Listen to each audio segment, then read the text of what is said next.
इस सीन में आप नोटिस करोगे इकरान की आईज सैम जैक सुली की आईज की तरह हो गई थी। यहाँ पर नोम्स की हेड पर ब्रेल लैंग्वेज में लिखा है अवेंडेड स्कूल में द लॉरेक्स नाम की एक बुक मिलती है। वेल ये book hey guys, mister mistaker is here. मैंने अवतार का हिंदी वर्जन 0.25x की स्पीड से देखा and I am damn sure जो 16 डिटेल में इस वीडियो में बताने वाला हूँ वो डिटेल आपको किसी भी यूट्यूबर ने अभी तक नहीं बताई होगी। So without wasting any more time let get start. Number 1, movie की स्टार्टिंग सीन में जब फर्स्ट टाइम कर्नल क्वारिच को दिखाया जाता है तो उसके हेड पर आपको ये 3 निशान दिख रहे होंगे एंड मुझे पता है बहुत सी ऑडियंस को ऐसा लगा होगा ये उनके टैटू की तरह कोई हेयर स्टाइल थी। वेल आई थिंक ये निशान इसे नावीज ने दिए हैं क्योंकि नावीज के हैंड में अपर साइड ओनली 3 फिंगर्स ही हैं। मे बी कर्नल ने विदाउट एएमपी शूट के बिना इन नावीज से फाइट की होगी एंड उसी दौरान इसको ये 3 निशान मिले एंड बाद में इन लोगों को पता चला होगा कि नावीज इनसे बहुत ज्यादा ताकतवर हैं, इसलिए इन्होंने मशीनों को बनाना चालू किया। नंबर 2, इस सीन में जैक सुली पेंडोरा पे फाइनली जब एंटर होता है तो मशीन के बड़े बड़े टायर्स पर आप इन एरोज को नोटिस करोगे। अगर मैं इस सीन को जूम करके दिखाऊं तो यहाँ पर एक्चुअल में 2 कलर के एरोज थे, एक ब्लू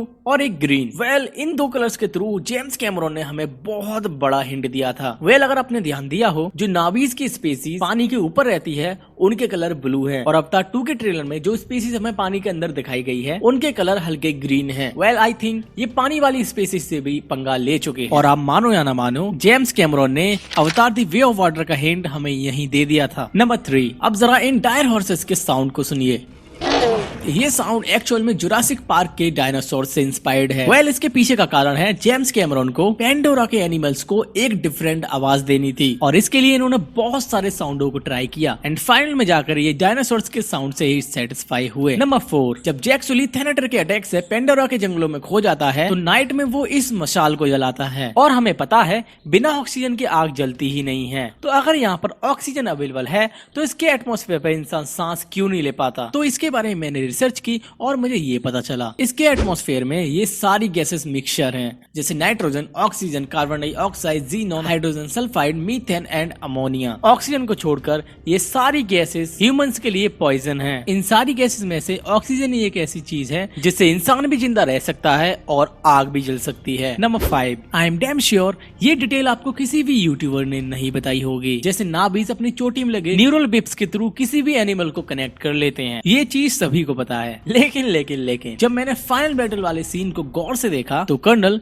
जब इस थेनेटर को मारता है तो इस थेनेटर का पेन एक्चुअल में नेटेरी भी फील कर रही थी।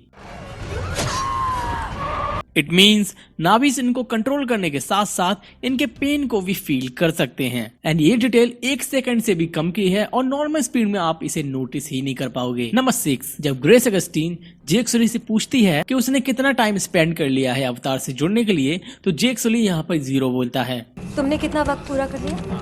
0, पर मैंने किताब पढ़ी है। तो एक्चुअली में जेक सुली ने इस वाली बुक को रीड किया है। इस बुक में नावीज के बारे में सारी इन्फॉर्मेशन थी जैसे उनके कल्चर और उनके रहने सहने के तरीके और इसने इस बुक से कितनी नॉलेज ली थी इसका एग्जाम्पल हम यहाँ पर देख सकते हैं। नंबर 7, इस सीन में फर्स्ट टाइम जब जेक अपने बिप्स से डायर हॉर्स को कनेक्ट करता है तो शायद ही आपने नोटिस किया हो जैसे ही ये डायर हॉर्स इनके साथ कनेक्ट होता है तो इनकी आईज सेम नावीज की आईज की तरह हो जाती हैं। ऐसा ही सेम इकरान के साथ हुआ था। जब जेक ने इकरान को फर्स्ट टाइम कनेक्ट किया था तो उसकी आईज भी सेम उसी की तरह हो गई थी एंड ये डिटेल आप नॉर्मल स्पीड में नोटिस कर ही नहीं सकते। नंबर 8, जब ग्रेस एक अवेंडेड स्कूल में नॉर्म्स को ले जाती है तो वहीं पर नॉर्म्स एक बुक को उठाता है जिस पर द लॉरेक्स लिखा होता है। वेल द लॉरेक्स बुक में हमें बताया गया है अगर हम अपने प्लेनेट के एनवायरनमेंट और सभी लिविंग क्रिएचर की केयर नहीं करेंगे तो हमारे प्लेनेट के रिसोर्सेज प्रिजर्व्ड नहीं रहेंगे और ये बुक एक्चुअल में फोरशैडो कर रही है इस मूवी के प्लॉट के बारे में। Number 9, in the final battle यहाँ पर नेटेरी के चेस्ट पर हम 5 फिंगर्स के निशान देख सकते हैं लेकिन नावीज के तो ओनली 4 फिंगर्स ही हैं। वेल जब साइंटिस्ट ने अपने अवतारों को क्रिएट किया था तो इन अवतार की बॉडी में ह्यूमंस के जेनेटिक्स भी थे और इनमें ह्यूमन जेनेटिक्स होने के कारण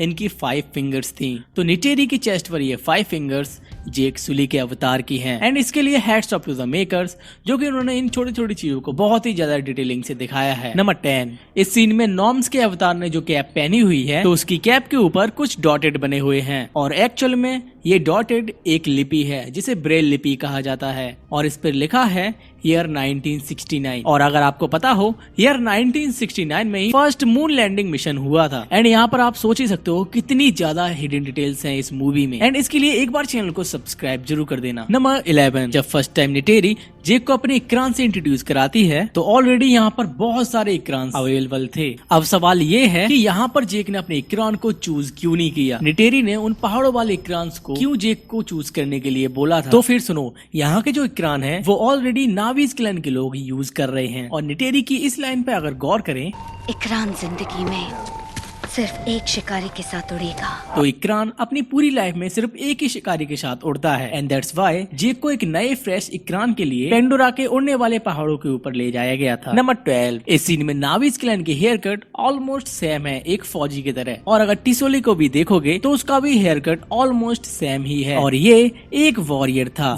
ये कोई डिटेल नहीं है, डिटेल ये है जब फर्स्ट टाइम जेक इनकी क्लेन से मिलता है तो जेक के हेयर बिल्कुल नॉर्मल होते हैं एंड इसी को जब फाइनल बैटल में दिखाया जाता है तो आप नोटिस करोगे जेक का हेयर कट इन्हीं वॉरियर्स की तरह होता है एंड इसी सीन में एक और बड़ी डिटेल है। नंबर 13, इसी बैटल में जेक और उसकी टीम की बॉडी पर ये लाइन होती हैं। फौजियों के फेस पर भी सेम ऐसी ही लाइन की जाती हैं जब वो किसी बैटल पे जाते हैं, लेकिन यहाँ पर सबसे बड़ी डिटेल ये है ट्रूडी जो कि कर्नल क्वारेज की टीम की एक पायलट है, उसके फेस पर और उसके हेलीकॉप्टर पे भी सेम लाइन होती है जो कि पहले नहीं थी एंड यहाँ पर ये चीज फोरशैडो कर रही थी कि ट्रूडी इन्हीं क्लेन्स की तरफ से फाइट कर रही है और लिटरली ट्रूडी के फेस पर और ये हेलीकॉप्टर पेंट ये लाइन बहुत ही ज्यादा अमेजिंग डिटेल शो कर रहा था। नंबर 14, कर्नल के बॉम्बर शिप पर एक ड्रैगन बना होता है। पहले तो मैंने इस चीज को इग्नोर किया था, लेकिन जब मैंने इसके डायलॉग्स को ध्यान से सुना तो एक्चुअल में कर्नल अपने शिप को ड्रैगन शिप बोलता था एंड इसी चीज को मैंने नोटिस किया ट्रूडी के हेलीकॉप्टर पर। उसके हेलीकॉप्टर पर एक टाइगर का आइकन बना हुआ था एंड वो उसे टाइगर शिप बोलती थी। नंबर 15, जब जेक फर्स्ट टाइम अपने इकरान को चूज करने के लिए जाता है तो निटेरी उससे एक लाइन बोलती है, कैसे पता चलेगा उसने मुझे चुना है?